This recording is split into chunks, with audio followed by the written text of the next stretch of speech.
పాంచాలి పంచభద్రుక.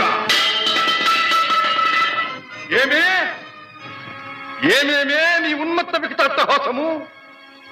ఎంత మరువై తిరించను మరపున పురాక హృదయ శరీరాయమానములైన నీ పరిహాసారాములే నా కర్ణపటములు బయ్యలు చేయుతున్నవే. అహో క్షీర వారాసి జనిత రాక సుధాకర వరవంశ సముత్పన్న మహోత్తమ క్షత్రియ పరిపాలిత భరత సామ్రాజ్య ధౌరేయుండనై నిజ భుజ వీర్య ప్రకంపిత చతుర్దశ భూన సూరవరెణ్యులకు శత సోదరుల కగ్గరజుండనై పరమేశ్వర పాదాభిరత పరశురామ సద్గురు ప్రాప్త సశాస్త్ర విద్యాపారీనుండైన రాధేయునికి మిత్రుండనై మానధనుడనై మనుగడ సాగించు నన్ను చూచి ఒక్కోడుది పరిచారిక పరివృతై పగులబడి నవ్వుటయా. అహో తన పతులతో తుల్యుడనగు నన్ను బావగా సంభావింపక సమ్మానింపక గృహిణీ ధర్మ పరిత్యక్తయై లజ్జా విముక్తయై ఆ పంథకి చెట్ట ఎదుట ఎలగేలి చేయవలే.